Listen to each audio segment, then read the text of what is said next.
Good morning ಮಕ್ಕಳೇ. ಇವತ್ತು ನಾವು ಕರ್ನಾಟಕದ ಬಗ್ಗೆ ಏನು ಅಂತ ತಿಳ್ಕೊಳ್ಳೋಣ. ಇದ್ರ ಮೊದಲು ನಾವು ನೋಡಿ ಬಚೇಂದ್ರಿ ಪಾಲ್ ಬಗ್ಗೆ ನಾವು ತಿಳ್ಕೊಂಡಿದ್ವಿ. ಇವಾಗ ನಾವು ಕರ್ನಾಟಕದ ಬಗ್ಗೆ ಏನು ಮಾಡೋಣ ತಿಳ್ಕೊಳ್ಳೋಣ. ಏನಿದೆ ನೋಡಿರಿ ಕರ್ನಾಟಕ ಸಂಪದ. ಕರ್ನಾಟಕ ನಾವಿರೋದು ಯಾವುದು? ಇವಾಗ ನಾವಿರುವಂಥ ರಾಜ್ಯ ಕರ್ನಾಟಕ ರಾಜ್ಯ, ಭಾರತ ದೇಶ ನಮ್ಮದು. ನಾವು ಕರ್ನಾಟಕ ರಾಜ್ಯದಲ್ಲಿದ್ದೀವಿ.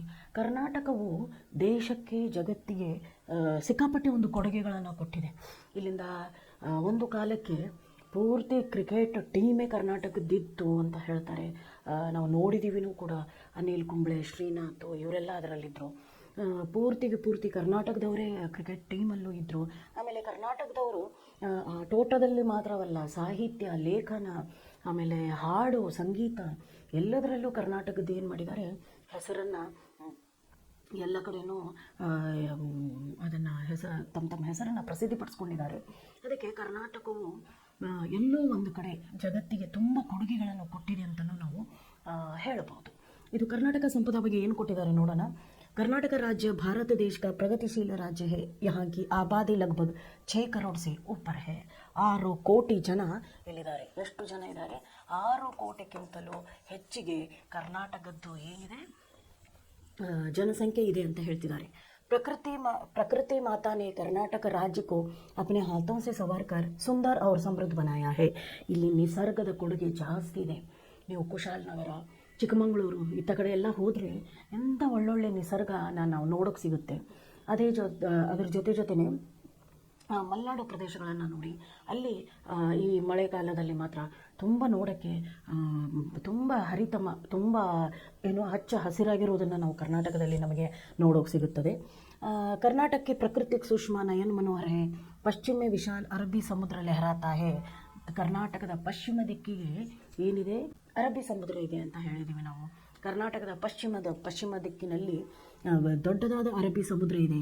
इसी प्रांत में दक्षिण से उत्तर के छोर तक फैली लंबी पर्वतमालाओं का पश्चिमी घाट है। ಪಶ್ಚಿಮದ ಘಾಟಗಳು ಇದೆ. ಆಮೇಲೆ ಕರ್ನಾಟಕದ ಪಶ್ಚಿಮದಲ್ಲಿ ದೊಡ್ಡದಾದ ಸಮುದ್ರನೂ ಇದೆ ಅಂತ ಹೇಳ್ತಿದ್ದಾರೆ. ಛೋರ್ ಅಂತಂದ್ರೆ ಕೊನೆ. ಇವಾಗ ಈ ಥರ ಇದೆಲ್ಲ ಮೂಲಿ ನಾವೇನು ಮಾಡ್ತೀವಿ, ಈ ಮೂಲಿಗೆ ಹಿಂದಿಯಲ್ಲಿ ಏನಂತ ಕರೀತಾರೆ? ಚೋರ್ ಅಂತ ಕರೀತಾರೆ. ಇದು ಚೋರ್ ಅಂದರೆ ಕಳ್ಳ. ಇದು ಚೋರ್ ಅಂತಂದರೆ ದೊಡ್ಡ ಚ ಬರಿಬೇಕು. ಚೋರ್ ಅಂತಂದರೆ ಮೂಲೆ, ಕೊನೆಗೆ ಆ ಮೂಲಿಗಳನ್ನ ನಾವು ಏನಂತ ಕರಿತೀವಿ? ಚೋರ್ ಅಂತ ಕರಿತೀವಿ. ಅದಕ್ಕೆ ಅವ್ರು ಏನು ಹೇಳ್ತಾರೆ, ಉತ್ತರದ ಮೂಲೆಯಲ್ಲಿ ಏನಿದೆ, ಉದ್ದವಾದ ಪರ್ವತ ಶಾಲೆಗಳಿವೆ. ಪಶ್ಚಿಮಿ ಘಾಟ್ कहते हैं। इन्हीं घाटों का कुछ भाग ಸಹ್ಯಾದ್ರಿ कहलाता है। ಅದೇ ಘಾಟಿನ ಒಂದು ಸ್ವಲ್ಪ ಪ್ರಮಾಣ ಸಹ್ಯಾದ್ರಿ ಅಂತ ಅದನ್ನು ಕರಿತೀವಿ.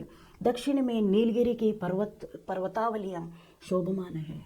ದಕ್ಷಿಣ ನೋಡಿ, ಅದಕ್ಕೆ ಪಶ್ಚಿಮ ಘಟ್ಟಗಳು ಅಂತ ನಾವು ಕರಿತೀವಿ. ಅದನ್ನು ಘಟ್ಟಗಳು ಅಂತ ಕರಿತೀವಿ. ಸಹ್ಯಾದ್ರಿ ಅಂತಲೂ ಕರಿತೀವಿ. ಅದನ್ನು ಎಲ್ಲೋ ಒಂದು ಕಡೆ ಅದು ಸಹ್ಯಾದ್ರಿ ಅಂತ ಅನಿಸ್ಕೊಳ್ಳುತ್ತೆ. ಅಲ್ಲಿಂದ ಮುಂದೆ ಬಂದರೆ ಸ್ವಲ್ಪ ದಕ್ಷಿಣಿಗೆ ಅದನ್ನು ನೀಲಗಿರಿ ಪರ್ವತಗಳು ಅಂತ ನಾವೇನು ಮಾಡ್ತೀವಿ, ಅದನ್ನು ಕರಿತೀವಿ. ಕರ್ನಾಟಕ ಮೇ ಕನ್ನಡ ಭಾಷಾ ಬೋಲಿ ಜಾತಿ ಹೈ. ಕರ್ನಾಟಕದ ರಾಜ್ಯ ಭಾಷೆ ಯಾವುದು? ಕನ್ನಡ. ನಾವು ಕನ್ನಡವನ್ನು ಇಲ್ಲಿ ಏನು ಮಾಡ್ತೀವಿ? ಮಾತನಾಡ್ತೀವಿ.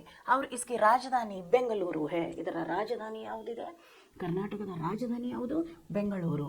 ಯಹಾ ದೇಶ ವಿದೇಶಕ್ಕೆ ಲೋಗ ಆಕರ್ ಬಸ್ ಗಯೇ ಹೇ. ಕರ್ನಾಟಕದ ಬೆಂಗಳೂರಿನಲ್ಲಿ ನೋಡಿ, ಆಗಲೇ ಬೇರೆ ಜಾತಿ ಜನ, ನಮ್ಮ ಕರ್ನಾಟಕದವರು ಕಮ್ಮಿ, ನಾವು ಕನ್ನಡ ಮಾತನಾಡೋರು ಕಮ್ಮಿ. ಅರ್ಧ ತಮಿಳ್ನಾಡೇ ಬಂದು ಅದರಲ್ಲಿ ಇದ್ದಂಗಿದೆ. ಇವಾಗ ನೋಡೋಕೆ ಹೋದರೆ ಬೆಂಗಳೂರಲ್ಲಿ ಎಲ್ಲರೂ ತಮಿಳು ಮಾತಾಡ್ತಾರೆ. ಅಲ್ಲಿ ಬಂದಿರೋರು ಬೇರೆ ಜನ ಬಂದು ಬೆಂಗಳೂರಲ್ಲಿ ಏನು ಮಾಡಿದ್ದಾರೆ? ವಾಸ ಮಾಡ್ಕೊಂಡಿದ್ದಾರೆ. ತುಂಬ ಜನ ಬಂದು ಬೆಂಗಳೂರಲ್ಲಿ ಉಳ್ಕೊಂಡ್ಬಿಟ್ಟಿದ್ದಾರೆ. ಬೆಂಗಳೂರು ಶಿಕ್ಷಾ का ही नहीं बल्कि बड़े उद्योग धंधों का भी केंद्र है। ಬೆಂಗಳೂರು ಕೇವಲ ಶಿಕ್ಷಣ ಮಾತ್ರಕ್ಕೆ ರಾಜಧಾನಿಯಾಗಿಲ್ಲ, ಬೇರೆ ದೊಡ್ಡ ಉದ್ಯೋಗಗಳಿಗೂ ಕೂಡ ಒಂದು ಕೇಂದ್ರ ಬಿಂದುವಾಗಿದೆ ಅಂತ ಹೇಳ್ತಿದ್ದಾರೆ. ಯಹ ಪ್ರಸಿದ್ಧ ಭಾರತೀಯ ವಿಜ್ಞಾನ ಸಂಸ್ಥಾನ HAL, HMT, ITE, BHEL, BEL जैसे बृहತ್ ಸಂಸ್ಥಾएं हैं जिसे सिलिकॉन सिटी भी कहा जाता है। ನೋಡಿ, ಇಲ್ಲಿ ಬಂದಿರುವಂಥ IT ಕಂಪನಿಗಳು, IT ಅಂದರೆ ಇನ್ಫಾರ್ಮೇಷನ್ ಟೆಕ್ನಾಲಜಿ ಅಂತ ಹೇಳ್ತೀವಿ. ಬಂದಿರುವಂತಹ ಎಲ್ಲ ತಾಂತ್ರಿಕಕ್ಕೆ ತಂತ್ರಜ್ಞಾನಕ್ಕೆ ಸಂಬಂಧಪಟ್ಟಂತಹ ಬಂದಿರುವ ಎಲ್ಲ ಕಂಪನಿಗಳು ಎಲ್ಲಿ ಮನೆ ಮಾಡಿಕೊಂಡಿವೆ? ಬೆಂಗಳೂರಲ್ಲಿ ಮನೆ ಮಾಡಿಕೊಂಡಿದ್ದಾವೆ. ಅದಕ್ಕೆ ಬೆಂಗಳೂರನ್ನು ನಾವು ಏನಂತ ಕರಿತೀವಿ? ಸಿಲಿಕಾನ್ ಸಿಟಿ ಅಂತ ಕರಿತೀವಿ. ಸಿಲಿಕಾನ್ ಸಿಟಿ ಏನಕ್ಕೆ ಅಂದರೆ ಎಲ್ಲ ತಂತ್ರಜ್ಞಾನದ ಸಂಸ್ಥೆಗಳು ಒಂದು ಕಡೆ ಇರುವುದು. ಇಲ್ಲಿ ಮತ್ತೇನೇನಿದೆ ಅಂದಿದ್ದಾರೆ ಅವರು, HAL ಕಂಪನಿ ಇದೆ, HAL ಹಿಂದೂಸ್ತಾನ್ ಏರೋನಾಟಿಕಲ್ ಲಿಮಿಟೆಡ್ ಅಂತ ಹೇಳ್ತೀವಿ, ಏರೋನಾಟಿಕಲ್ ಲಿಮಿಟೆಡ್ ಹಿಂದೂಸ್ತಾನ ವಿಮಾನದ್ದು. ಹಾಂ, ಅಲ್ಲಿ ಅದು ಇದೆ. HMT ಇದೆ, HMT ವಾಚ್ಗಳನ್ನು ನೀವು ನೋಡಿದಿರಬೇಕು, HMT ವಾಚ್ಗಳು, HMT ಇದೆ, ITI ಇದೆ, ITI ಇದೆ ಇಲ್ಲಿ. ಆಮೇಲೆ BHEL ಇದೆ, BEL ಇದೆ. ಈ ರೀತಿ ತುಂಬ ತಾಂತ್ರಿಕಕ್ಕೆ, ತಂತ್ರಜ್ಞಾನಕ್ಕೆ ಸಂಬಂಧಪಟ್ಟ ಕಂಪನಿಗಳೆಲ್ಲ ಎಲ್ಲಿ ತಮ್ಮ ಮೇನ್ ಮನೆಗಳನ್ನು ಮಾಡಿಕೊಂಡಿವೆ, ಎಲ್ಲಿ ತಮ್ಮ ನಿವಾಸಗಳನ್ನು ನೋಡ್ಕೊಂಡಿವೆ ಅಂತಂದರೆ ಬೆಂಗಳೂರಲ್ಲಿ. ಅದಕ್ಕೆ ಅದನ್ನು ಬೆಂಗಳೂರನ್ನು ನಾವು ಏನಂತ ಕರಿತೀವಿ, ಸಿಲಿಕಾನ್ ಸಿಟಿ ಅಂತ ಕರಿತೀವಿ. Sir CV Raman, sir M Visvesvaraya, ಆಮೇಲೆ डॉक्टर CNR राव, शकुंतला देवी जैसे दिग्गजों ने वैज्ञानिक तथा प्रौद्योगिक क्षेत्र में नारायण मूर्ति ने अपनी महत्वपूर्ण उपलब्धियों से कर्नाटक को विश्व पटल पर अंकित किया है. ಇಡೀ ಜಗತ್ತಲ್ಲೇ ಕರ್ನಾಟಕದ ಹೆಸರನ್ನು ಏನು ಮಾಡಿದ್ದಾರೆ,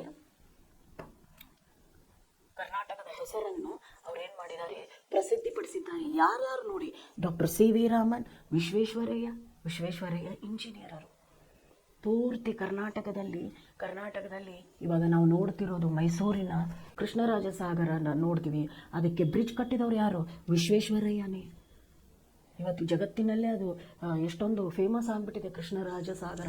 ಅದು ಯಾರು, ಅದನ್ನೆಲ್ಲ ಜಗತ್ತಿನ ಒಂದು ಪ್ರಸಿದ್ಧಿ ಮಟ್ಟಕ್ಕೆ ಕರ್ಕೊಂಡು ಹೋದವ್ರು ಯಾರು, ಅಲ್ಲಿರುವಂಥ ದಿಗ್ಗಜರೇ. ಇವ್ರು ಯಾರು, CV ರಾಮನ್, ವಿಶ್ವೇಶ್ವರಯ್ಯ, NR ರಾವ್, ಶಕುಂತಲಾ ದೇವಿ.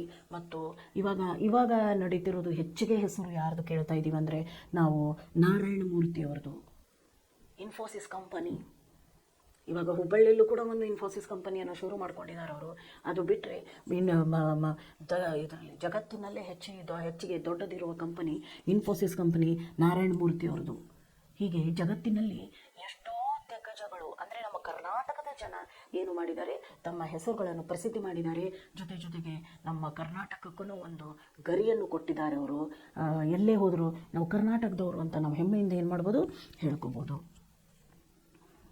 डॉक्टर CNR राव को सर्वोच्च पुरस्कार भारत रत्न प्राप्त हुआ है. ನೋಡ್ರಿ, ಇವರೆಲ್ಲರಲ್ಲಿನೂ ಕೂಡ CNR ರಾವ್ಗೆ 2013ರಲ್ಲಿ ಒಂದು ಪ್ರಶಸ್ತಿಯನ್ನು ಕೊಟ್ಟರು.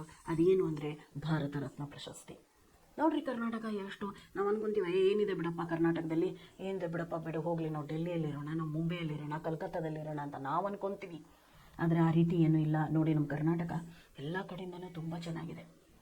ನೋಡಿ, ಕರ್ನಾಟಕದ ಪಶ್ಚಿಮ ಘಟ್ಟಕ್ಕೆ ಏನಿದೆ, ಸಮುದ್ರ ಇದೆ ಅಂತ ಹೇಳ್ತಿದ್ದಾರೆ. ನಾವಿರೋ ಪ್ಲೇಸಲ್ಲಿ ನಾವು ಆರಾಮಾಗಿದ್ದೀವಿ. ಯಾವ ಪ್ರವಾಹದ್ದು ಹೆದರಿಕೆ ಇಲ್ಲ, ಏನಿಲ್ಲ. ಮಳೆ ಜೋರಾಗಿ ಬಂದರೆ 1-2 ದಿನ ನಮಗೆ ರಜಾ ಸಿಗುತ್ತೆ ಅಷ್ಟೇ. ಅದು ಬಿಟ್ಟರೆ ಎಷ್ಟೋ ಕಡೆಯಿಂದ ನಾವು ತುಂಬ ಆಶೀರ್ವಾದ ತೊಗೊಂಡು ಬಂದಿದ್ದೀವಿ ದೇವರಿಂದ. ನಾವು ತುಂಬ ಆರಾಮಾಗಿದ್ದೀವಿ. ಬೇರೆ ಕಡೆ ಏನೇನೆಲ್ಲ ಆಗುತ್ತೆ, ನಾವಿಲ್ಲೆಷ್ಟು ಆರಾಮಾಗಿದ್ದೀವಿ. ಇದಕ್ಕೆ ನಾವು ದೇವರಿಗೆ ಥ್ಯಾಂಕ್ಸ್ ಅಂತ ಹೇಳಬೇಕು. ಜೊತೆಗೆ ನಾವಿರೋದು ಎಲ್ಲಿ ಇವಾಗ ಕರ್ನಾಟಕದಲ್ಲಿ. ಅದಕ್ಕೆ ನೋಡಿ ಯಾವ ಥರ ನಾವು ಇರ್ತೀವಿ ಅಂತ. ಇಲ್ಲಿ ಮತ್ತೇನೇನು ಸಿಗುತ್ತೆ ಅಂತ ಕೊಟ್ಟಿದ್ದಾರೆ ನೋಡಿ. यहाँ सोना, तांबा, लोहा आदि कई प्रकार की उपयोगी धातुएं मिलती है. ಇಲ್ಲಿ ಬಂಗಾರ, ಬೆಳ್ಳಿ, ತಾಮ್ರ, ಹಿತ್ತಾಳೆ ಅಂತಹ ಬೇರೆ ಥರದ್ದು ನಮಗೇನು ಸಿಗ್ತಿವೆ, ಧಾತುಗಳು ಸಿಗ್ತಿವೆ, ಖನಿಜಗಳು ಸಿಗ್ತವೆ ಅಂತ ಹೇಳ್ತಿದ್ದಾರೆ. ಭದ್ರಾವತಿ ಮೇ ಕಾಗಜ್, ಲೋಹೆ और इस्पात के बड़े कारखाने हैं. ಭದ್ರಾವತಿಯಲ್ಲಿ ಕಾಗಜ್ ಅಂದರೆ ಪೇಪರ್ ಮಿಲ್ ಇದೆ. ಅದರ ಜೊತೆಗೆ ಲೋಹೆ और ಇಸ್ಪಾತ್ ಅಂದರೆ ಏನು, ಸ್ಟೀಲು. ಇಸ್ಪಾತ್ ಅಂದರೆ ಏನು,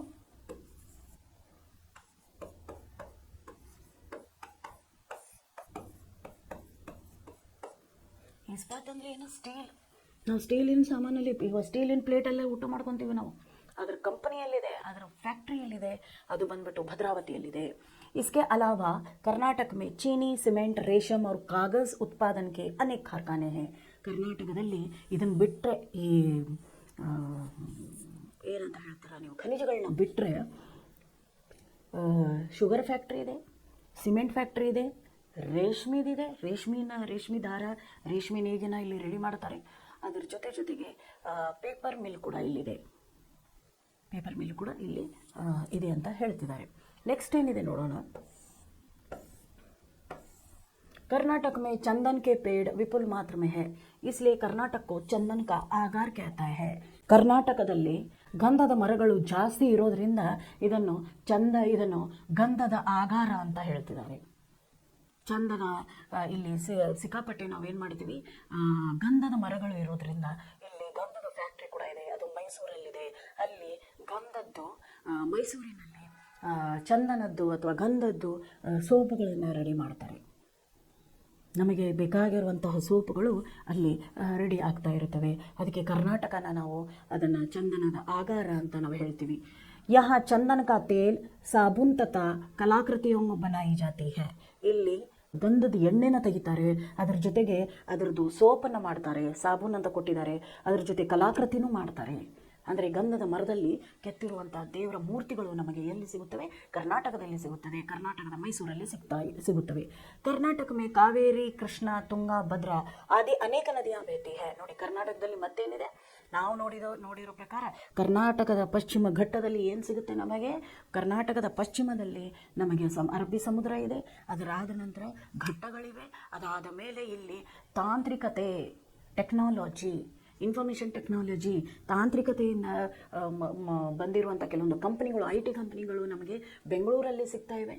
ಜಗತ್ತಿನ ಮೂಲೆಯಿಂದ ಜನ ಬಂದು ಇವಾಗ ಬೆಂಗಳೂರಲ್ಲಿ ಮನೆ ಮಾಡಿಕೊಂಡಿದ್ದಾರೆ. ಏನಕ್ಕೆ ಅಂದರೆ ಇನ್ಫಾರ್ಮೇಷನ್ ಟೆಕ್ನಾಲಜಿ ತಾಂತ್ರಿಕತೆಯಲ್ಲಿದೆ ಅಂತ ಹೇಳಿಬಿಟ್ಟು. ಅದರ ನಂತರ ನಾವು ನೋಡೋದೇನೆಂದರೆ ಕರ್ನಾಟಕದಲ್ಲಿ ಗಂಧ ನಮಗೆ ಚೆನ್ನಾಗಿ ಸಿಗ್ತಾ ಇರುತ್ತದೆ. ಕರ್ನಾಟಕದಲ್ಲಿ ಗಂಧದ ಮರಗಳಿರೋದರಿಂದ ಅಲ್ಲಿ ಗಂಧದ ಎಣ್ಣೆಯನ್ನು ಮಾರಲಾಗುತ್ತದೆ. ಎಣ್ಣೆ ಫ್ಯಾಕ್ಟ್ರಿ ಇದೆ, ಅನಂತರ ಸೋಪಿನ ಫ್ಯಾಕ್ಟ್ರಿ ಇದೆ, ಸಾಬೂನನ್ನ ಫ್ಯಾಕ್ಟ್ರಿ ಇದೆ. ಕಲಾಕೃತಿಯನ್ನು ಕೂಡ ಅವ್ರೇನು ಮಾಡ್ತಿದ್ದಾರೆ, ಗಂಧದ ಕಟ್ಟಿಗೆಯಿಂದ ದೇವರ ಗೀರ್ತಿಗಳನ್ನ ಕೆತ್ತಿ ಕಲಾಕೃತಿಗಳನ್ನು ಮಾಡುವಂತಹನು ಇಲ್ಲಿ ಕರ್ನಾಟಕದಲ್ಲೇ ಮಾಡ್ತಾರೆ ಅಂತ ಹೇಳ್ತಾರೆ. ಕರ್ನಾಟಕ ಮೇ ಕಾವೇರಿ, ಕೃಷ್ಣ, ತುಂಗಾ, ಭದ್ರಾ ಆದಿ ಅನೇಕ ನದಿಯ ಬಹತಿ ಹೈ. ಕರ್ನಾಟಕದಲ್ಲಿ ಹರಿಯುವಂಥ ನದಿಗಳು ಯಾವುದು ಅಂತಂದರೆ ಕಾವೇರಿ, ಕೃಷ್ಣ, ತುಂಗಾ, ಭದ್ರಾ. ಕಾವೇರಿ, ಕೃಷ್ಣ, ತುಂಗಭದ್ರಾ ನದಿಗಳು ಕೂಡ ಕರ್ನಾಟಕದಲ್ಲಿ ಏನಾಗ್ತವೆ, ಹರಿಯುತ್ತಿವೆ. इन नदियों पर बांध बनाए गए हैं, इनमें हजारों एकड़ ज़मीन सिंची जाती है. ಇದೇ ನದಿಗಳಿಗೆ ಮೇಲೆ ಬ್ರಿಡ್ಜನ್ನು ಕಟ್ಟಿ ಅಥವಾ ಅಣೆಕಟ್ಟನ್ನು ಕಟ್ಟಿ ನೀರಾವರಿಯಿಂದ ಅಥವಾ ನಮ್ಮ ಅಣೆಕಟ್ಟುಗಳನ್ನು ಕಟ್ಟಿ ಅದರಿಂದ ಬೆಳೆಯನ್ನು ಬೆಳೆಯೋಕ್ಕೆ ನಮಗೇನು ಮಾಡ್ತಿದ್ದಾರೆ, ಸಹಾಯಕವನ್ನು ಕರ್ನಾಟಕ ಮಾಡಿಕೊಂಡಿದೆ ಅಂತ ಹೇಳ್ತಿದ್ದಾರೆ. ಹಜಾರೋ ಏಕಡ್ ಜಮೀನು ಸಿಂಚಿ ಜಾತಿ ಹೈ. ಎಲ್ಲೆಲ್ಲಿ ಒಣ ಬಂಜರು ಭೂಮಿಗಳು ಇತ್ತೋ ಅಲ್ಲೆಲ್ಲ ಇವಾಗ ಅಣೆಕಟ್ಟನ್ನು ಕಟ್ಟಿ ನೀರನ್ನು ತಡೆ ಹಿಡಿದು ಆ ನೀರಿನಿಂದ ನಾವೇನು ಮಾಡ್ತಾ ಇದ್ದೀವಿ, ಇವಾಗ ಅಲ್ಲಿ ಬೆಳೆಗಳನ್ನು ನಾವು ಬೆಳೀತಾ ಇದ್ದೀವಿ. ಹೀಗಾಗಿ ಎಷ್ಟೋ ನಮಗೆ ಹೆಲ್ಪ್ ಆಗಿದೆ ಅಂತ ಹೇಳ್ತಿದ್ದಾರೆ ಅವರು. इसके अलावा इन नदियों के जलाशयों की सहायता से ऊर्जा उत्पादक केंद्र भी स्थापित किया है. ऊर्जा उत्पादक ಕೇಂದ್ರ ಅಂತಂದರೆ ವಿದ್ಯುತ್ ಶಕ್ತಿ ಆಗರ ಅಥವಾ ವಿದ್ಯುತ್ತನ್ನು ತಯಾರಿಸುವಂತಹ ಕೇಂದ್ರ. ವಿದ್ಯುತ್ತನ್ನು ತಯಾರಿಸುವಂತಹ ಕೇಂದ್ರವನ್ನು ಇಲ್ಲೇನು ಮಾಡಿದ್ದಾರೆ, ಮಾಡ್ತಾ ಇದ್ದಾರೆ. ವಿದ್ಯುತ್ತನ್ನು ತಯಾರಿಸುವ ಕೇಂದ್ರಗಳನ್ನು ಇಲ್ಲಿ ಮಾಡ್ಕೊಂಡಿದ್ದಾರೆ. ಜೋಗ, ಅಬ್ಬಿ, ಗೋಕಾಕ್, ಶಿವನ ಸಮುದ್ರ ಆದಿ ಜಲಪ್ರಪಾತ ಮನಮೋಹಕ ಹೇ. ಜಲಪ್ರಪಾತ ಅಂದರೆ ವಾಟರ್ ಫಾಲ್ ಅಂತ ಹೇಳ್ತೀವಿ, ಜಲಪಾತ ಅಂತ ನಾವು ಹೇಳ್ತೀವಿ. ಜಲಪ್ರಪಾತ ಅಂತಂದರೆ ಜಲಪಾತ. ಅದಕ್ಕೆ ನೋಡ್ರಿ, ಜೋಗ ನೋಡಿರಬೇಕು ನೀವು. ಜೋಗ ಮಳೆಗಾಲದಲ್ಲಿ ಸಿಕ್ಕಾಪಟ್ಟೆ ನೀರು ಬೀಳುತ್ತೆ. ಅದನ್ನು ನೋಡೋಕ್ಕೆ ಎಷ್ಟೋ ಜನ ಹೋಗ್ತಾರೆ. ಅದು ನೋಡೋಕ್ಕೆ ಒಂದು ರೀತಿ ಮನಮೋಹಕವಾಗಿರುತ್ತೆ ಜಲಪ್ರಪಾತ. ಅದ್ರ ಜೊತೆಗೆ ಜೋಗ, ಅಬ್ಬಿ, ಗೋಕಾಕದಲ್ಲಿ ನೋಡ್ತೀವಿ, ಜೋಗ್ ಫಾಲ್ಸ್ ನೋಡ್ತೀವಿ, ಶಿವನ ಸಮುದ್ರವನ್ನು ನೋಡ್ತೀವಿ. ಅಲ್ಲೆಲ್ಲ ಕಡೆ ನಾವು ವಿದ್ಯುತ್ ಶಕ್ತಿಯನ್ನು ವಿದ್ಯುತ್ ತಯಾರಿಸುವಂತಹ ಕೇಂದ್ರವನ್ನು ಏನು ಮಾಡಿದ್ದಾರೆ, ಶುರು ಮಾಡ್ಕೊಂಡಿದ್ದಾರೆ. ಇದನ್ನೆಲ್ಲ ಮಾಡಿದವರು ಯಾರಿಲ್ಲಿ? ವಿಶ್ವೇಶ್ವರಯ್ಯನವರು.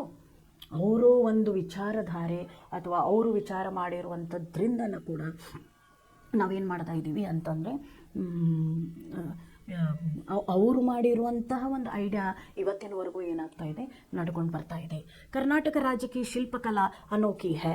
बादामी, ऐहोले, पट्टदकल्लु में जो मंदिर है उनकी शिल्पकला और वास्तुकला अद्भुत है.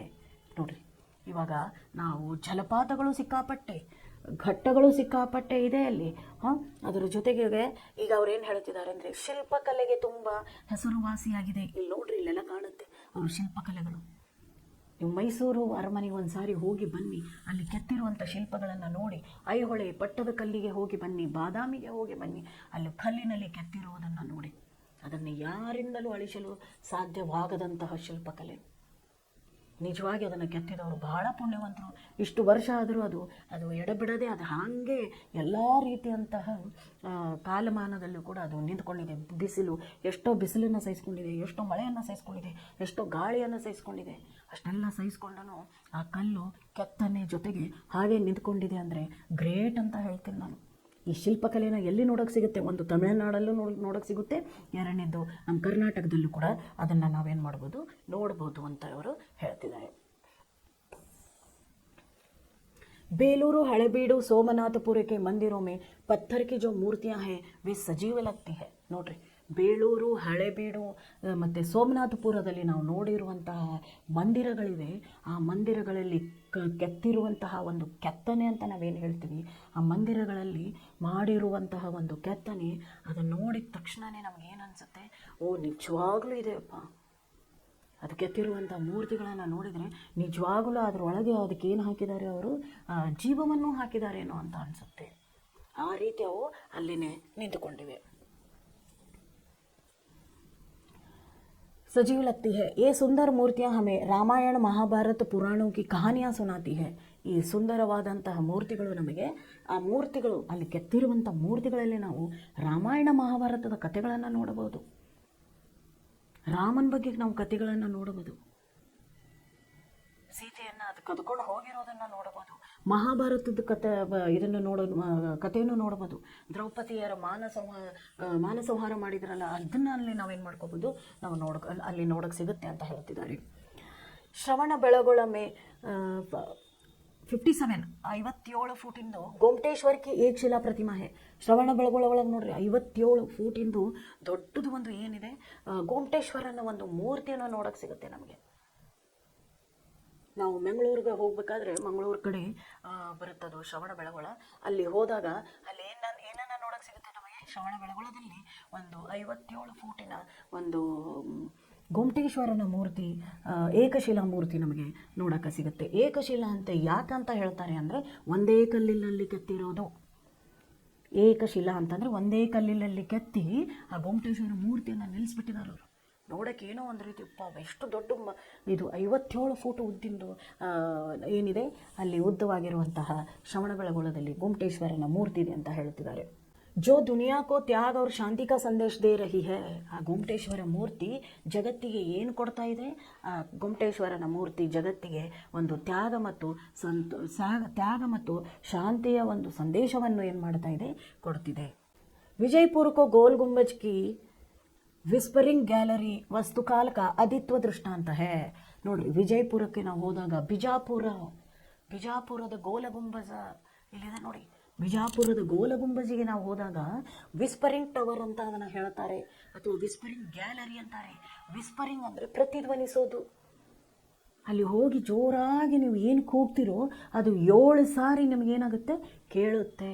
ವಿಸ್ಪರಿಂಗ್ ಟವರ್ ಅಥವಾ ವಿಸ್ಪರಿಂಗ್ ಗ್ಯಾಲರಿ ಅಂತ ಅದನ್ನು ಹೇಳ್ತೀವಿ ನಾವು.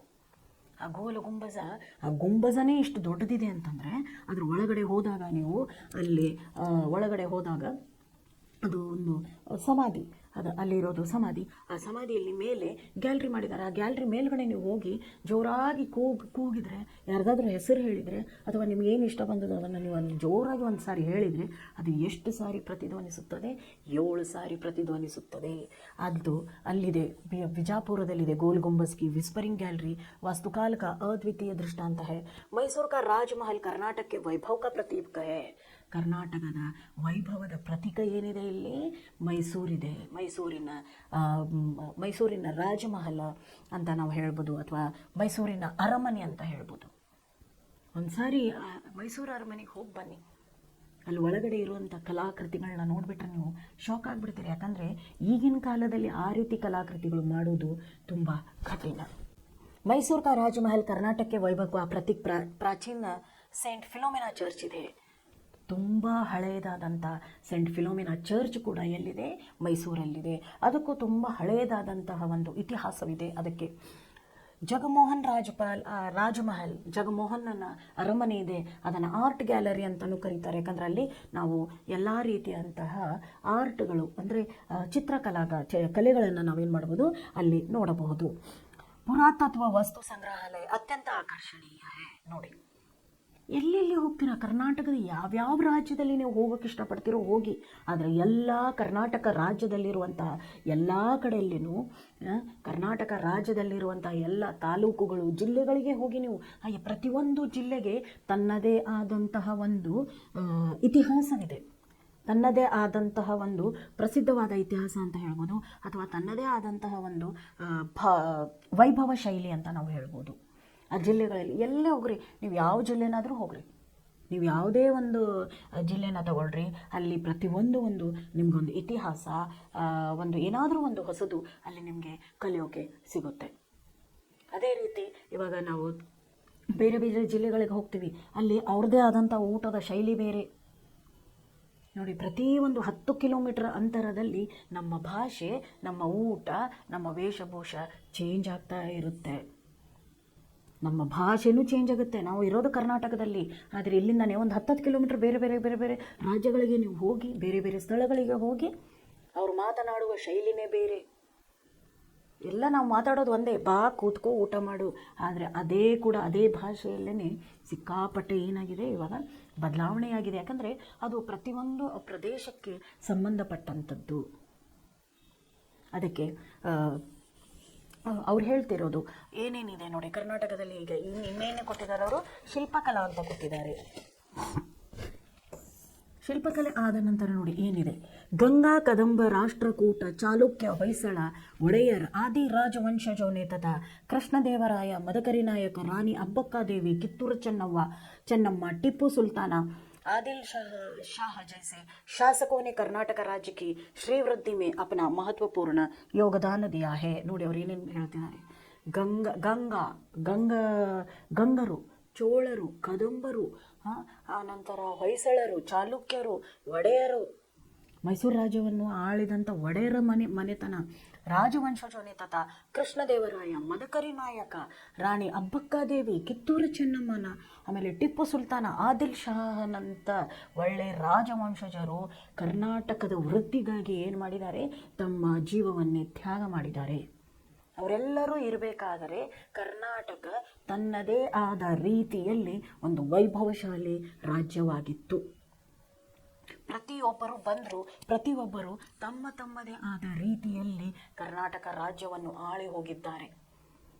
ಅವರು ಆಳಿರುವಂಥ ಟೈಮಲ್ಲಿ ಅಂತ ಹೇಳ್ಬೋದು, ಅಥವಾ ಅವರು ಆಳಿರುವಂತಹ ಸಮಯದಲ್ಲಿ ಅವರು ತಮಗೆ ಯಾವ ರೀತಿ ಬೇಕೋ ಆ ರೀತಿ ಸಾಂಸ್ಕೃತಿಕವಾಗಿ, ರಾಜನೀತಿಕವಾಗಿ ಅಥವಾ ಆರ್ಥಿಕವಾಗಿ ಕರ್ನಾಟಕ ರಾಜ್ಯಕ್ಕಾಗಿ ಅವರು ಏನು ಮಾಡಿದ್ದಾರೆ, ಕೆಲಸವನ್ನು ಮಾಡಿದ್ದಾರೆ. कर्नाटक के अनेक साहित्यकारों ने सारे संसार में कर्नाटक की कीर्ति फैलाई है. ಕರ್ನಾಟಕದಲ್ಲಿ ಎಷ್ಟೋ ಸಾಹಿತಿಗಳು ಕರ್ನಾಟಕದ ಹೆಸರನ್ನು ಜಗತ್ತಿನ ಮೂಲೆಯಲ್ಲಿ ಏನು ಮಾಡಿದ್ದಾರೆ, ಅದನ್ನು ಹರಡಿಸಿದ್ದಾರೆ. ಅವರಲ್ಲಿ ನೋಡಿ ಇಲ್ಲೆಲ್ಲ ಅವ್ರ ಫೋಟೋಗಳನ್ನ ಕೊಟ್ಟಿದ್ದಾರೆ. ಇಲ್ಲಿ ನೋಡ್ರಿ, ಕುವೆಂಪು ಇದ್ದಾರೆ, ದ.ರಾ. ಬೇಂದ್ರೆ ಇದ್ದಾರೆ, ಆಮೇಲೆ ಶಿವರಾಮ್ ಕಾರಂತರ್ ಇದ್ದಾರೆ ಇಲ್ಲಿ, ಆಮೇಲೆ ಮಾಸ್ತಿ ವೆಂಕಟೇಶ ಅಯ್ಯಂಗಾರ್ ಇದ್ದಾರೆ, ಗೋಕಾಕ್ ಅವರಿದ್ದಾರೆ, ಗೋಕಾಕ್ ಅವರಿದ್ದಾರೆ, U.R. ಅನಂತಮೂರ್ತಿ ಅವರಿದ್ದಾರೆ, ಗಿರೀಶ್ ಕರ್ನಾಡ್ ಅವರಿದ್ದಾರೆ, ಮತ್ತು ಚಂದ್ರಶೇಖರ್ ಕಂಬಾರ್ ಅವರಿದ್ದಾರೆ. ಇವ್ರು ಯಾರಿದಾರಲ್ಲ, ಅವ್ರು ಎಷ್ಟು ಜನನು ದೇಶದ ಕರ್ನಾಟಕದ ಸಾಹಿತ್ಯವನ್ನು, ಕರ್ನಾಟಕಕ್ಕೆ ಒಂದು ತನ್ನದೇ ಆದಂಥ ಒಂದು ಇತಿಹಾಸವಿದೆ. ಕರ್ನಾಟಕದ ಇತಿಹಾಸ ಎಷ್ಟಿದೆಯೋ ಬಹುಶಃ ಭಾರತ ದೇಶದಲ್ಲಿರುವಂಥ ಬೇರೆ ಯಾವ ರಾಜ್ಯಕ್ಕೂ ಇಲ್ಲ ಅಂತ ನನಗನ್ಸುತ್ತೆ. ಯಾಕಂದರೆ ನಮಗೆ ಏನು ಬೇಕೋ ಎಲ್ಲ ನಮ್ಮ ಕರ್ನಾಟಕದಲ್ಲೇ ಇದೆ, ನಾವು ಬೇರೆ ಕಡೆ ಹೋಗಬೇಕಾಗಿಲ್ಲ. ತಂತ್ರಜ್ಞಾನದ ಬಗ್ಗೆ ನಿಮಗೆ ನಾಲೆಜ್ ಬೇಕಾ, ಬೆಂಗಳೂರಿಗೆ ಹೋಗಿ, ಸಿಲಿಕಾನ್ ಸಿಟಿ ಇದೆ. ಶಿಲ್ಪಕಲೆ ಬಗ್ಗೆ ನಿಮಗೆ ರುಚಿ ಜಾಸ್ತಿ ಇದೆಯಾ, ನಮ್ಮ ಬಾದಾಮಿ, ಐಹೊಳೆ, ಪಟ್ಟದಕಲ್ಲಿಗೆ ಹೋಗಿ. ನಮಗೆ ಗಂಧದ ಬಗ್ಗೆ ನಾಲೆಜ್ ಬೇಕು, ಗಂಧ ಹಿಂಗೆ ಬೆಳೀತಾರೆ, ಅದರಿಂದ ನಾವು ಏನೇನೋ ಮಾಡಬೇಕು ಅನ್ನೋದು, ಏನೇನು ಮಾಡ್ಬೋದು ಅನ್ನೋದು, ಗಂಧದ ಬಗ್ಗೆ ಹೆಚ್ಚಿಗೆ ನಾಲೆಜ್ ಬೇಕಾದವರು, ರೇಷ್ಮೆ ಬಗ್ಗೆ ಹೆಚ್ಚಿಗೆ ನಾಲೆಜ್ ಬೇಕಾದವರು, ರೇಷ್ಮೆ ಸೀರೆ ಅದರ ಬಗ್ಗೆ ಹೆಚ್ಚಿಗೆ ನಾಲೆಜ್ ಬೇಕಾದವರು ಕರ್ನಾಟಕದಲ್ಲೇ ಇದೆ, ಮೈಸೂರಲ್ಲೇ ಇದೆ, ನಾವು ಅಲ್ಲೇನೇ ಹೋಗ್ಬೋದು. ಸಾಹಿತಿಗಳ ಬಗ್ಗೆ ಹೆಚ್ಚಿಗೆ ನಿಮಗೆ ನಾಲೆಜ್ ಬೇಕಾ, ಕರ್ನಾಟಕದಲ್ಲೇ ಹುಟ್ಟಿ ಬೆಳೆದಿದ್ದಾರೆ. ದೇಶಕ್ಕೆ ದೊಡ್ಡ ದೊಡ್ಡ ಕೊಡುಗೆ ಕೊಟ್ಟಂತಹ ರಾಜವಂಶಜರು ಕರ್ನಾಟಕದಲ್ಲೇ ಇದ್ದಾರೆ. ರಾಷ್ಟ್ರಕೂಟ, ಚಾಳುಕ್ಯ, ಗಂಗರು, ಹೊಯ್ಸಳದವರು, ಒಡೆಯ ರಾಜವಂಶದವರು, ಮೈಸೂರನ್ನು ಆಳಿದಂತಹ ಒಂದು ಕಾಲಕ್ಕೆ ಮೈಸೂರು ನಮ್ಮ ರಾಜಧಾನಿ, ಅದನ್ನು ಆಳಿದಂತಹ ಮೈಸೂರೇ ಒಂದು ಸಪ್ರೇಟಾಗಿ ರಾಜ್ಯವಾಗಿತ್ತು. ಅದನ್ನು ಆಳಿದಂತಹ ಒಡೆಯರೇ ಇಲ್ಲಿದ್ದಾರೆ. ಇದಾದ ಮೇಲೆ ನೋಡೋಣ ಅವ್ರು ಏನು ಹೇಳ್ತಿದ್ದಾರೆ ಇನ್ನು. ಕವಿಗಳು ಯಾರ್ಯಾರು ಬಂದಿದ್ದಾರೆ ಅನ್ನೋದ್ರ ಬಗ್ಗೆ ಇಲ್ಲಿ ನೋಡೋಣ. कर्नाटक में अनेक साहित्यकारों ने सारे संसार में कर्नाटक की कीर्ति फैलाई है. वचनकार बसवण्णा क्रांतिकारी समाज सुधारक थे. हकमादेवी, अल्लमा प्रभु, सर्वज्ञ जैसे अनेक संतों ने अपने अनमोल वचन द्वारा प्रेम, दया और धर्म की सीख दी है. ನೋಡಿ, ಬರೀ ಕವಿತೆ ಬರೆಯೋದಲ್ಲ, ವಚನಗಳ ಮುಖಾಂತರನೂ, ಒಂದು ಒಳ್ಳೆ ವಚನಗಳ ಮುಖಾಂತರನೂ ಕೂಡ ಅವ್ರೇನು ಮಾಡಿದ್ದಾರೆ, ನಮ್ಮ ಕರ್ನಾಟಕದ ಕೀರ್ತಿಯನ್ನು ಬೇರೆ ಕಡೆ ಹರಡಿದ್ದಾರೆ. ವಚನಗಳ ಮೂಲಕನೂ ಜನರಲ್ಲಿ ಕ್ರಾಂತಿಯನ್ನು ತಂದಂತಹ ಬಸವಣ್ಣನವರು, ಅಕ್ಕಮಹಾದೇವಿಯರು, ಅಲ್ಲಮ ಪ್ರಭು, ಸರ್ವಜ್ಞನಂತಹ ವಚನಕಾರರು, ಬಹಳ ಪ್ರಸಿದ್ಧಿ ಪಡೆದಂಥ ವಚನಕಾರರು ಕೂಡ ಕರ್ನಾಟಕದಲ್ಲಿನೇ ಇದ್ದು ಬೆಳೆದು ಹೋಗಿದ್ದಾರೆ. पुरंदरदास, कनकदास आदि भक्त कवियों ने भक्ति, नीति, सदाचार के गीत गाए हैं. ಪುರಂದರದಾಸರು, ಕನಕದಾಸರಂಥವರು ಅವರು ದೇವರ ಭಕ್ತಿಯನ್ನು ಯಾವ ರೀತಿ ಮಾಡಬೇಕು. ಇವಾಗ ವಚನಕಾರರು ಸಮಾಜ ಸುಧಾರಕರಾಗಿದ್ದರು. ಸಮಾಜದಲ್ಲಿ ನಾವು ಯಾವ ರೀತಿ ಇರಬೇಕು, ಸಮಾಜದಲ್ಲಿ ಇರಬೇಕಾದ್ರೆ ನಾವು ಯಾವ ರೀತಿ ಇರಬೇಕು, ನಾಗರಿಕರಾಗಿ ನಾವು ಹೆಂಗೆ ನಾವು ಏನು ಮಾಡಬೇಕು, ಯಾವ ರೀತಿ ಜೀವನವನ್ನು ನಡೆಸಬೇಕು ಅನ್ನೋದನ್ನು ಅವರು ವಚನಗಳ ಮುಖಾಂತರ ನಮಗೆ ತಿಳಿಸಿಕೊಟ್ರು. ಕರ್ನಾಟಕದ ಬಗ್ಗೆ, ಕರ್ನಾಟಕಕ್ಕೂ ಒಂದು ಇತಿಹಾಸ ಇದೆ ಅನ್ನೋದನ್ನು ಈ ಸಾಹಿತಿಗಳು ಅದು ನಮಗೆ ತೋರಿಸಿಕೊಟ್ರು. ಆದರೆ ವಚನಕಾರರು ಸಮಾಜದಲ್ಲಿ ಯಾವ ರೀತಿ ಇರಬೇಕು, ಸದಾಚಾರವಾಗಿ ಯಾವ ರೀತಿ ಇರಬೇಕು, ಯಾವುದು ಆಚಾರ, ಯಾವುದು ಅನಾಚಾರ, ಯಾವ ರೀತಿ ನಾವು ಜೀವನವನ್ನು ಮಾಡಬೇಕು, ಒಂದು ಒಳ್ಳೆ ದಾರಿಯಲ್ಲಿ ಇರಬೇಕು, ಸಮಾಜಕ್ಕೆ ನಮ್ಮದೇ ಆದಂತಹ ನಾವು ಯಾವ ರೀತಿ ಒಂದು ಕೊಡುಗೆಯನ್ನು ಕೊಡಬಹುದು, ಅಥವಾ ಸಮಾಜಕ್ಕೆ ಒಂದು ಒಳ್ಳೆಯದನ್ನು ನಾವು ಯಾವ ರೀತಿ ಮಾಡಬೇಕು ಅನ್ನೋದನ್ನು ಅವರು ಕಲಿಸಿಕೊಟ್ರು. ಅದರ ನಂತರ ಬಂದಿರೋರು ಇಲ್ಲಿ ಕವಿಗಳು ಭಕ್ತಿ, ದೇವರ ಭಕ್ತಿಯನ್ನು ಯಾವ ರೀತಿ ಮಾಡಬೇಕು, ತಮ್ಮ ಕವಿತೆಗಳ ಮುಖಾಂತರ ದೇವರ ಭಕ್ತಿಯನ್ನು ಅವರೇನು ಮಾಡಿದರು, ಎಲ್ಲ ಕಡೆಯನ್ನು ಹರಡೋಕೆ ಶುರು ಮಾಡಿದರು. पुरंदरदास, कनकदास आदि भक्त कवियों ने भक्ति, नीति, सदाचार के गीत गाए हैं. पंप, रन्न, पन्न, कुमारव्यास, हरिहर, राघवांक आदि ने महान काव्यों की रचना कर कन्नड़ साहित्य के समृद्ध बनाया. ಕನ್ನಡ ಸಾಹಿತ್ಯವನ್ನು ಹರಡೋದ್ರಲ್ಲಿ ಈ ಸಾಹಿತಿಗಳು ಅಲ್ಲದೇನೆ ಈ ಕವಿಗಳು ಬಂದಿದ್ದಾರೆ. ಭಕ್ತ ಕವಿಗಳು ಬೇರೆ, ಪುರಂದರದಾಸರು, ಕನಕದಾಸರು ಭಕ್ತಿ ಬಗ್ಗೆ ಮಾತ್ರ ಹೇಳಿರೋದು. ಯಾವ ರೀತಿ ಭಕ್ತಿ ದೇವರ ಭಕ್ತಿಯಲ್ಲಿ ಯಾವ ರೀತಿ ಮುಂದೆ ನಡಿಬೇಕು ಅನ್ನೋದನ್ನು ಹೇಳಿಕೊಟ್ರು. ಆದರೆ ಕನ್ನಡದ ಇತಿಹಾಸವನ್ನು ಕವಿತೆ ಮುಖಾಂತರ ಹರಡಿದವರು ಯಾರು ಅಂದರೆ ಪಂಪ, ರನ್ನ, ಪೊನ್ನ, ಕುಮಾರವ್ಯಾಸರು. ಇವರು ಕನ್ನಡದ ಸಾಹಿತ್ಯವನ್ನು ಕವಿತೆಗಳ ಮೂಲಕ ಅವ್ರು ಏನು ಮಾಡಿದರು, ಜಗತ್ತಿನಲ್ಲಿ ಹರಡೋಕೆ ಅವರು ಶುರು ಮಾಡಿದರು.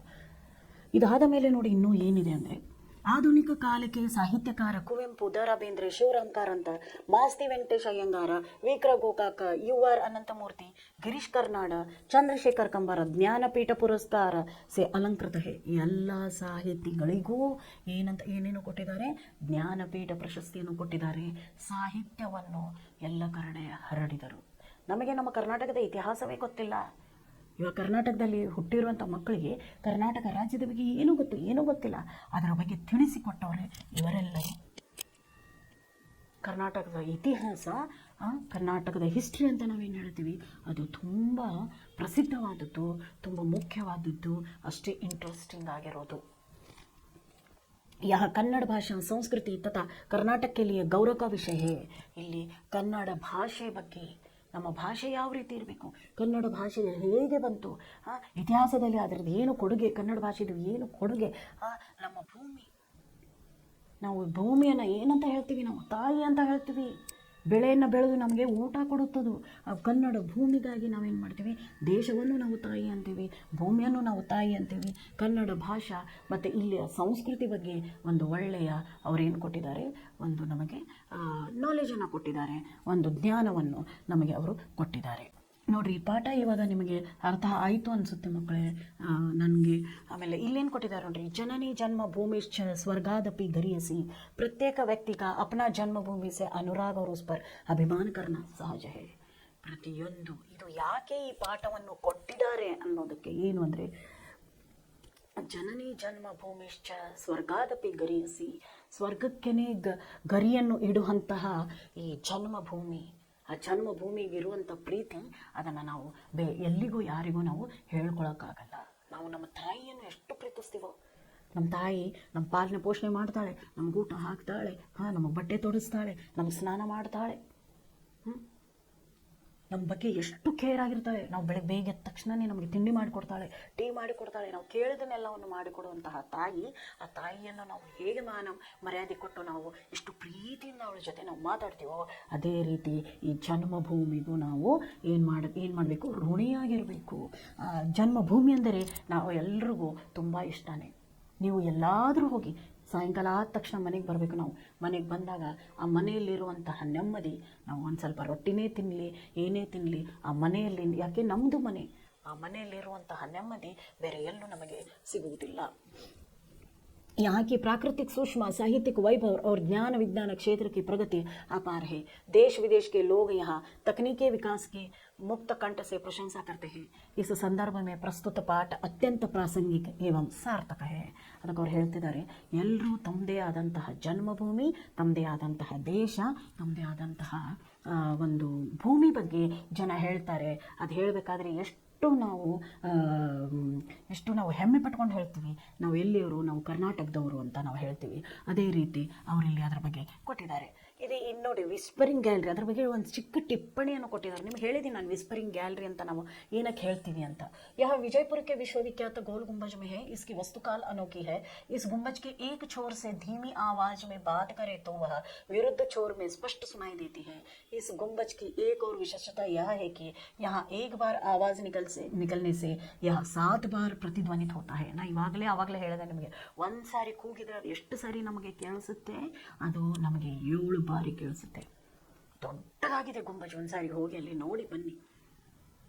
ನಮ್ಮ ಕರ್ನಾಟಕದ್ದು ಇತಿಹಾಸ ನಿಜವಾಗಲೂ ತುಂಬ ಅದ್ಭುತವಾಗಿದೆ ಮಕ್ಕಳೇ. ನಾವು ಬೇರೆ ಕಡೆ ಹೋಗಬೇಕಾಗಿಲ್ಲ. ಕರ್ನಾಟಕದಲ್ಲಿರುವಂತಹ ಐತಿಹಾಸಿಕ ಸ್ಥಳಗಳು ಯಾವಿವೆ ಅಲ್ಲಿ ಒಂದು ಸಾರಿ ನಾವು ಸುಮ್ಮನೆ ಅಲ್ಲಿ ಇಲ್ಲಿ ಹೋಗಿ ಎಷ್ಟೋ ಟೈಮ್ ವೇಸ್ಟ್ ಮಾಡ್ತೀವಲ್ಲ, ಒಂದು ಸಾರಿ ಐತಿಹಾಸಿಕ ಸ್ಥಳಗಳೆಲ್ಲಿವೆ ಅಲ್ಲಿ ಒಂದು ಸಾರಿ ನೀವು ಇದು ಕೊಟ್ಟು ಬನ್ನಿ, ಭೇಟಿ ಕೊಟ್ಟು ಬನ್ನಿ. ಅದರ ನಂತರ ಈ ಪಾಠ ಏನು ಓದಿರ್ತೀರಲ್ಲ ಅದು ನಿಜವಾಗಲೂ ಒಂದು ಸಾರ್ಥಕ ಅನಿಸುತ್ತೆ ನಿಮಗೆ. ಇದು ಗುಂಬಜಿಗೆ ಹೋಗಿ ಅಲ್ಲಿ ನೀವು ಸ್ವಲ್ಪ ಸ್ಲೋ ಆಗಿ ಮಾತಾಡಿದ್ರೂ ಬಾರೋ ಅಂತ ಇಷ್ಟು ಕರೆದ್ರೆ ಸಾಕು, ಅಲ್ಲಿ 7 ಬಾರಿ ಪ್ರತಿಧ್ವನಿಸುತ್ತದೆ. ಏ ಬಾರೋ, ಏ ಬಾರೋ, ಏ ಬಾರೋ, ಏ ಬಾರೋ, ಏ ಬಾರೋ. ಅದೊಂದು ಕೇಳೋಕೆ ತುಂಬ ಮಜವಾಗಿರುತ್ತೆ. ಆ ರೀತಿ ಅದು ಬೇರೆ ಕಡೆ ಆ ಧ್ವನಿ ಬೇರೆ, ಆ ಗುಂಬಜನ ಬೇರೆ ಒಂದು ಮೂಲೆಯಲ್ಲಿ ನೀವು ಕೂಗಿದರೆ ಅದು ಇನ್ನೊಂದು ಮೂಲೆಗೆ ಅದು ಬಡಿದು ಆ ಧ್ವನಿ ತಿರ್ಗ ನಮಗೆ ಬಂದು ಕೇಳಿಸುತ್ತೆ. ಅದು ಬೇರೆ ಕಡೆ ಎಲ್ಲೂ ಆಗಲ್ಲ, ಈ ಗುಂಬಜಲ್ಲಿ ಮಾತ್ರ ಆಗುತ್ತೆ. ಅದನ್ನು ಆ ರೀತಿ ಕಟ್ಟಿದ್ದಾರೆ ನೋಡಿ. ಆ ಕಾಲದಲ್ಲೇ ಇವಾಗ ನಾವೆಲ್ಲ ಇಂಜಿನಿಯರಿಂಗ್ ಓದಿಬಿಟ್ಟು ಇಂಜಿನಿಯರ್ ಆಗ್ತೀವಿ. ಆಗಿನ ಕಾಲದವರು ಓದಿರಲಿಲ್ಲ ಜಾಸ್ತಿ, ಆದರೂ ಕೂಡ ತಮ್ಮದೇ ಆದಂತಹ ಒಂದು ವಿಚಾರಧಾರೆ, ಎಷ್ಟು ಬುದ್ಧಿಶಕ್ತಿದವರು ಇರಬೇಕಲ್ವ, ತಮ್ಮದೇ ಆದಂತಹ ಒಂದು ಬುದ್ಧಿಯಿಂದ, ತಮ್ಮದೇ ಆದಂತಹ ಒಂದು ವಿಚಾರಧಾರೆಯಿಂದ ಅವ್ರು ಏನು ಮಾಡ್ಕೊಂಡಿದ್ರು, ಇದನ್ನು ಗೋಲ್ ಗುಂಬಜನ್ನು, ಆಮೇಲೆ ಎಂತೆಂಥದ್ದು ಐತಿಹಾಸಿಕ ಸ್ಥಳಗಳನ್ನು ಅಲ್ಲಿ ಅವರು ಕಟ್ಟಿದ್ರು. ಅವುಗಳನ್ನು ನಾವು ನೋಡಬೇಕು. ಇವಾಗ ಕಟ್ಟಿರುವಂಥ ಒಂದು ಬ್ರಿಡ್ಜ್ಗಳೇ ಬಿತ್ಕೊಂಡು ಹೋಗುತ್ತೆ. ಆವಾಗ ಕಟ್ಟಿರೋದು ಕಲ್ಲಿಂದ ಎಷ್ಟು ಇದಾಗಿದೆ ಅಲ್ಲ, ಎಷ್ಟು ಸ್ಟ್ರಾಂಗ್ ಆಗಿ ನಿಂತ್ಕೊಂಡಿರುತ್ತೆ. ಅಂಥವುಗಳನ್ನೆಲ್ಲ ಒಮ್ಮೆ ನಾವು ನಮ್ಮ ಲೈಫಲ್ಲಿ ನಾವು ಅದನ್ನು ನೋಡಬೇಕು. ಇವಾಗ ತಿಳಿತಲ್ಲ ಮಕ್ಕಳೇ, ಇದು ಪಾಠ ಏನು ಅಂತ ಅರ್ಥ ಆಯ್ತಲ್ಲ ನಿಮಗೆ? ಇವಾಗ ನೋಡ್ರಿ, ಆವಾಗಲೇ ನಾನು ನಿಮಗೆ ಹೇಳಿದೆ ಇಲ್ಲಿ ಯಾವ್ಯಾವುದು ಅಂತ ನಿಮಗೆ ಹೇಳಿದೆ. ನಾನು ಇಲ್ಲಿ ಅದನ್ನು ಎಕ್ಸ್ಪ್ಲೇನ್ ಮಾಡಿ ಕೊಟ್ಟಿದ್ದಾರೆ ನೋಡಿ. HAL ಹಿಂದೂಸ್ತಾನ್ ಏರೋನಾಟಿಕಲ್ ಲಿಮಿಟೆಡ್, ಇದನ್ನು ಹೇಳಿದೆ ನಾನು ನಿಮಗೆ. HAL ಅಂದರೆ ಏನಂತೀವಿ ಅಂತ ಹೇಳಿ. HMT Hindustan machines and tools, Hindustan machines and tools.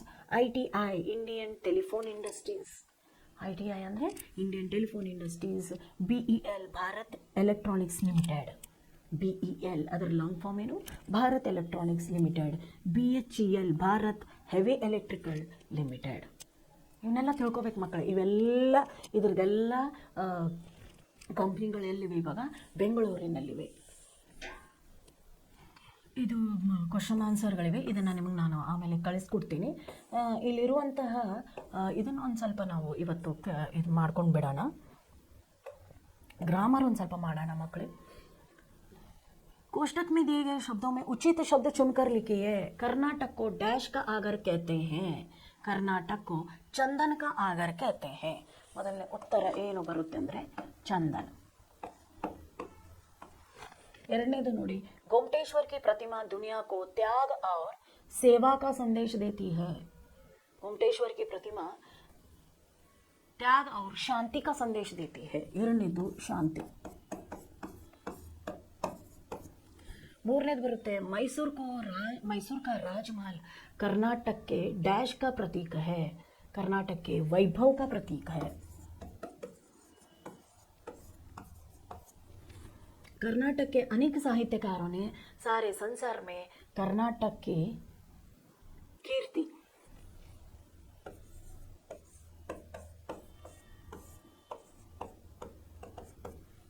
Next ನೋಡಿ, ಕನ್ನಡ अंग्रेजी में अनुवाद कीजिए. ಕನ್ನಡದಲ್ಲಿ ಇದನ್ನು ಅನುವಾದ ಮಾಡಿ ಅಂತ ಹೇಳ್ತಿದ್ದಾರೆ. ಕರ್ನಾಟಕ में कन्नड़ भाषा बोली जाती है और इसकी राजधानी ಬೆಂಗಳೂರು है. ಕರ್ನಾಟಕದ ರಾಜ್ಯ ಭಾಷಾ ಅಥವಾ ಕರ್ನಾಟಕದ ರಾಜ್ಯ ಭಾಷಾ ಕನ್ನಡವಾಗಿದೆ ಮತ್ತು ಕರ್ನಾಟಕದ ರಾಜಧಾನಿ ಬೆಂಗಳೂರು ಅಂತ ಕೊಟ್ಟಿದ್ದಾರೆ. ಕರ್ನಾಟಕ में चंदन के पेड़ विपुल मात्रा में है. ಕರ್ನಾಟಕದಲ್ಲಿ ಗಂಧದ ಮರಗಳು ತುಂಬ ಹೇರಳವಾಗಿ ಸಿಗುತ್ತವೆ. ಜಗನ್ಮೋಹನ್ ರಾಜಮಹಲ್ ಕಾ ಪುರಾತತ್ವ ವಸ್ತು ಸಂಗ್ರಹಾಲಯ ಅತ್ಯಂತ ಆಕರ್ಷಣೀಯವಾಗಿದೆ. ಜಗನ್ಮೋಹನ ಅರಮನೆಯ ಅಂತಹ ವಸ್ತು ಸಂಗ್ರಹಾಲಯ ನೋಡುವುದಕ್ಕೆ ತುಂಬ ರಮಣೀಯವಾಗಿದೆ. ವಚನಕಾರ ಬಸವಣ್ಣ ಕ್ರಾಂತಿಕಾರಿ ಸಮಾಜ ಸುಧಾರಕತೆ. ವಚನಕಾರರಾದಂತಹ ಬಸವಣ್ಣ ಸುಧಾರಕರಾಗಿದ್ದರು. ಕ್ರಾಂತಿಕಾರಿ ಸುಧಾರಕರಾಗಿದ್ದರು. ಇದು ನೋಡಿ ಏನೇನಿದೆ ಅಂತ ನೋಡೋಣ.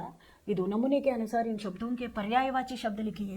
ನೋಡ್ರಿ, ಎಕ್ಸಾಮಿಗೆ ಮಿನಿಮಮ್ 2 ಬರೀಲೇಬೇಕು ಮಕ್ಕಳೇ. ನೀವು 3 ಬರೀಲಿಲ್ಲ ಅಂದರೂ ಕೂಡ 2 ಮಾತ್ರ ಬರೀಲೇಬೇಕು, ಅಂದರೆ ನಿಮಗೆ ಅದು ಮಾರ್ಕ್ಸ್ ಬಂದೇ ಬರುತ್ತೆ.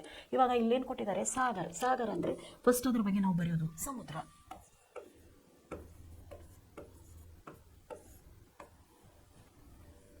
ಸಾಗರದ ಏನು ಬಂದಿದೆ ಅಲ್ಲಿ, ಸಮುದ್ರ.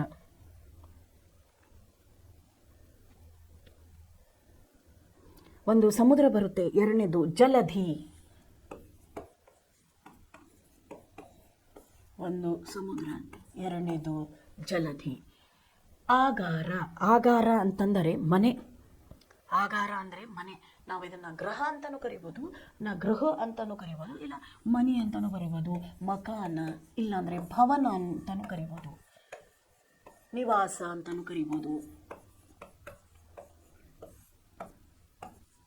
ನಿಮ್ಮ ಮನೆಗೆ ನೀವು ಏನಂತ ಕರಿಬೋದು ಅದು ನಿಮಗೆ ಈಸಿಯಾಗಿ ಗೊತ್ತಾಗ್ಬಿಡುತ್ತದೆ. ಎರಡನೇದು ಜಲವನ್ನು ನಾವು ಪಾನಿ, ಸಿಂಪಲ್ ಪಾನಿ. ಕನ್ನಡದಲ್ಲಿ ನೀರು, ಸಂಸ್ಕೃತದಲ್ಲಿ ನೀರ. ಆಕಾಶ ಅಂತಂದರೆ ಒಂದು ಅಂಬರ. ಆಕಾಶ, ಅಂಬರ, ಗಗನ, ನಭ ಅಂತ ಕರಿಬೋದು ನಾವು. ಇವೆಲ್ಲ ಹಿಂದಿಯಲ್ಲಿ ನಾವು ಸಮಾನಾರ್ಥಕ ಶಬ್ದವನ್ನು ಬರಿಬಹುದು. ಇವಾಗ ಇನ್ನೊಂದು ನೋಡೋಣ, ವಿಲೋಮ ಶಬ್ದ. ಸುಂದರ, ಕುರೂಪ ಅಥವಾ ಅಸುಂದರ. ಅಸುಂದರನೂ ಬರಿಬೋದು ಅಥವಾ ಕುರೂಪನೂ ಬರಿಬೋದು. ಎರಡನೇದು ಬರುತ್ತೆ ವಿದೇಶ, ಸ್ವದೇಶ. ವಿದೇಶ, ಸ್ವದೇಶ. ಮೂರನೇದು ಬರುತ್ತೆ ಸಜೀವ, ನಿರ್ಜೀವ. ನಾಲ್ಕನೇದು ಬರುತ್ತೆ ಆದಿ, ಅನಾದಿ ಅಥವಾ ಅಂತ್ಯ. ಅನಾದಿ ಅಥವಾ ಅಂತಕ ನಾವು ಹೇಳ್ಬೋದು. ಆಮೇಲೆ ಸದಾಚಾರ, ದುರಾಚಾರ.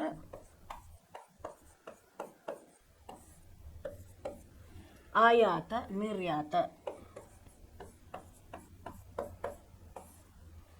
ನೆಕ್ಸ್ಟು ಸಂಧಿ, ಸಂಧಿಯ. ಅನುಸಾರ ಬಹುವಚನ ರೂಪ ಬರೀರಿ ಅಂತ ಕೊಟ್ಟಿದ್ದಾರೆ. ಬಹುವಚನ ರೂಪವನ್ನು ನಾವು ಇಲ್ಲಿ ಬರೆಯೋಣ. ಇಲ್ಲಿ ಕೊಟ್ಟಿದ್ದಾರೆ ನೋಡ್ರಿ ಅವರು. ಫಸ್ಟ್ ಒನ್ ಮೂರ್ತಿ, ಮೂರ್ತಿಯ. ಮೂರ್ತಿ, ಮೂರ್ತಿಗಳು. ಉಪಲಬ್ಧಿ, ಉಪಲಬ್ಧಿ, ಉಪಲಬ್ಧಿಯ. ಅವಕಾಶ, ಅವಕಾಶಗಳು.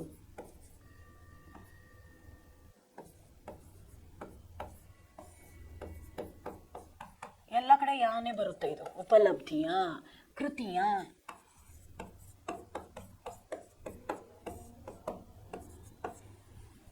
ನೀತಿಯ.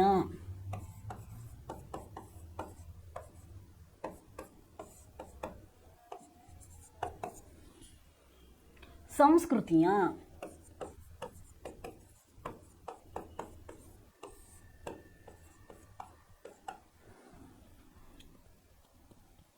ಪದ್ಧತಿಯ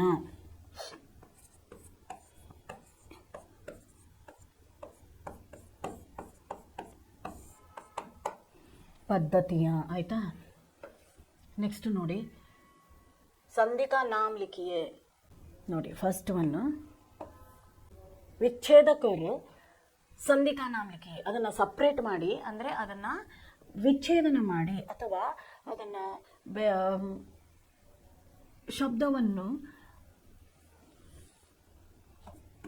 ವಿಚ್ಛೇದನ ಮಾಡಿ ಬರಬೇಕು. ದಿಗ್ ಪ್ಲಸ್ ಗಜ, ದಿಗ್ಗಜ, ದ್ವಂದ್ವ ಸಂಧಿ. ಇದು ಯಾವ ಸಂಧಿ? ದ್ವಂದ್ವ ಸಂಧಿ. ಎರಡನೇದು ನೋಡಿ ಪರ್ವತಾವಲಿ, ಪರ್ವತ ಪ್ಲಸ್ ಆವಲಿ,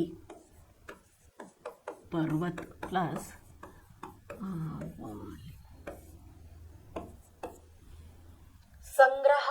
ಸಂಗ್ರಹಾಲಯ, ಸಂಗ್ರಹ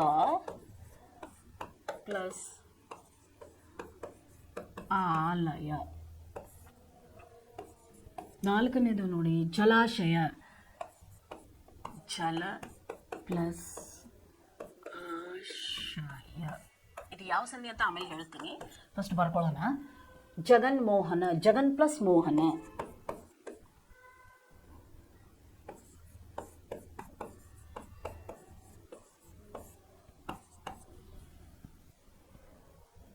ಸದಾಚಾರ,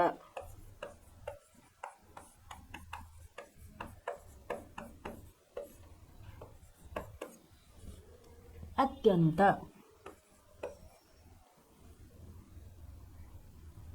ಅತ್ಯಂತ ನೋಡಿ ಅತಿ ಪ್ಲಸ್ ಅಂತ್ಯ. ಇದು ದಿಗ್ಗಜ, ವ್ಯಂಜನ ಸಂಧಿ ಆಗುತ್ತೆ. ಇದು ಎರಡನೇದು ದೀರ್ಘ ಸಂಧಿ, ದೀರ್ಘ ಸಂಧಿ. ಇದು ದೀರ್ಘ ಸಂಧಿ, ದೀರ್ಘ ಸಂಧಿ. ಇದು ದೀರ್ಘ ಸಂಧಿ. ಜಲಾಶಯ, ದೀರ್ಘ ಸಂಧಿ. ಇದು ವ್ಯಂಜನ ಸಂಧಿ, ವ್ಯಂಜನ ಸಂಧಿ. ಸದಾಚಾರ ವ್ಯಂಜನ ಸಂಧಿ, ವ್ಯಂಜನ ಸಂಧಿ. ಅತ್ಯಂತ ಯಣ ಸಂಧಿ, ಯಣ ಸಂಧಿ. ನೋಡ್ರಿ ಇದು ಕೂಡಿಸಿ ಬರೆಯೋದು, ಅಲಗ್ ಕರ್ಕೆಲಿಕ್ಕೂ ಯಾ ವಿಚ್ಛೇದ ಕರ್ಕೆಲಿಕ್ಕೂ ಅಂತಾರೆ. ಇಲ್ಲ ಜೋಡಿಸಿ ಬರೆಯಿರಿ ಅಥವಾ ಬಿಡಿಸಿ ಬರೆಯಿರಿ. ನೆಕ್ಸ್ಟ್ ನೋಡಿ ವಿಗ್ರಹ कीजिए और समास का नाम लिखिए. ವಿಗ್ರಹ ಅಂತಂದ್ರೆ ಅದನ್ನ ಸಪರೇಟ್ ಮಾಡಬೇಕು. ಈಗ ದೇಶ ವಿದೇಶ, ದೇಶ और ವಿದೇಶ.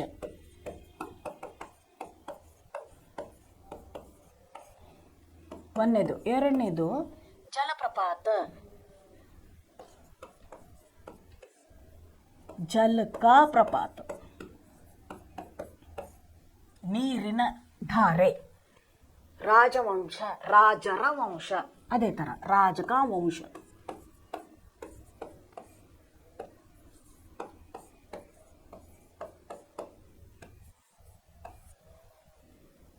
ರಾಜಮಹಲ್, ರಾಜನ ಮಹಲ, ರಾಜಕ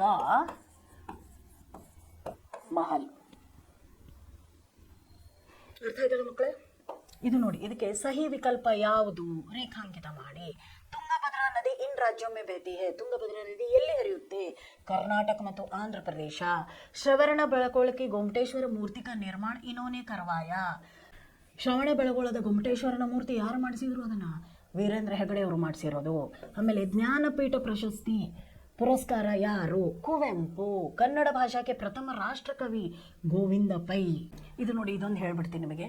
ಅರ್ಥ ಸಮಜಿಯೇ ಅವ್ರ ವಾಕ್ಯ ಮೇ ಪ್ರಯೋಗ ಕೀಜಿಯೇ. ತಕ್, ತಕ್ ಅಂದರೆ ವರೆಗೆ, ಈಗಿನವರೆಗೆ. ಥಕ್ ಅಂತಂದಾಗ ನಾವು ಏನು ಮಾಡೋದು? ದಣದು. ಮೇ ಥಕ್ ಗಯಾ ಹೂँ, ನಾನು ದಣದು ಬಿಟ್ಟಿದ್ದೀನಿ. ತಕ್, ವಹಾ ತಕ್, ಅಲ್ಲಿವರೆಗೆ ನಾನು ಅವನನ್ನು ಬಿಡೋಕ್ಕೆ ಹೋಗಿದ್ದೆ. ಚೋರ್, ಚೋರ್ ಅಂದರೆ ನಿಮ್ಗೆ ಗೊತ್ತು, ಕಳ್ಳ.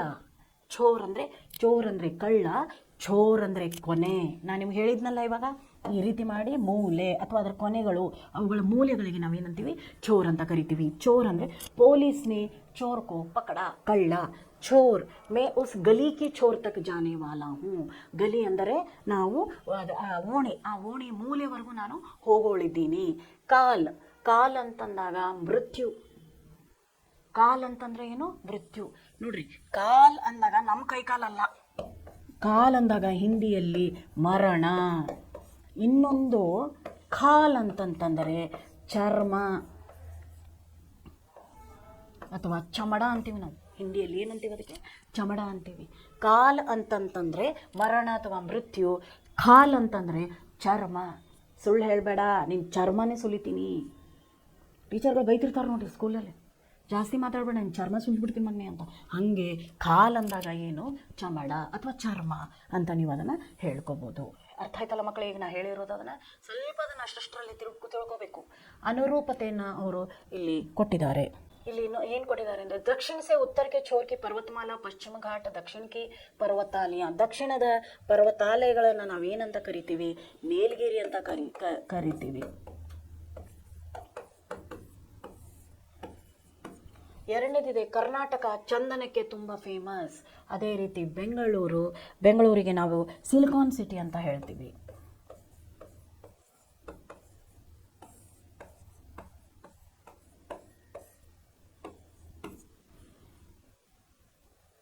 ಕಾವೇರಿ, ಭದ್ರಾವತಿ ಲೋಹೆ ಔರ್ ಇಸ್ಪಾತ್. ಭದ್ರಾವತಿ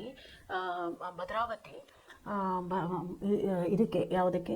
ಲೋಹ ಮತ್ತು ಸ್ಟೀಲಿಗೆ ಬಹಳ ಫೇಮಸ್. ಆದರೆ ಮೈಸೂರು ಚಂದನಕ್ಕೆ ಬಹಳ ಫೇಮಸ್. ನಾಲ್ಕನೇದು ಕಾವೇರಿ ನದಿ ಜೋಗ ಪ್ರಪಾತ ಅಥವಾ ಜಲಪಾತ. ಆರನೇದು ನೋಡಿ, ಬೆಂಗಳೂರು ಕಲೆಗೆ ತುಂಬ ಫೇಮಸ್ ಆಗಿದೆ ಅಂತಿದ್ದಾರೆ. ಅದೇ ರೀತಿ ಗೋಲ ಗುಂಬಜ ವಾಸ್ತುಕಲಾ.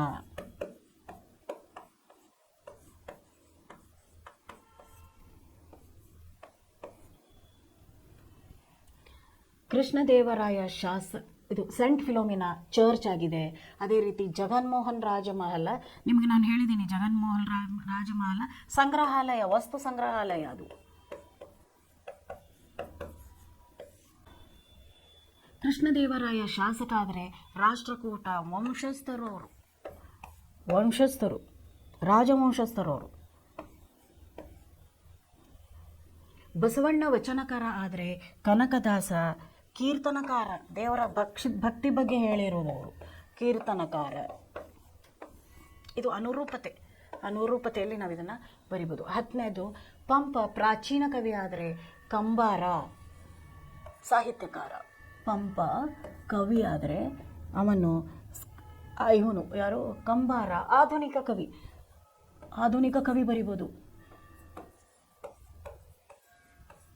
ಕಂಬಾರ ಸಾಹಿತ್ಯಕಾರ ಅವನು.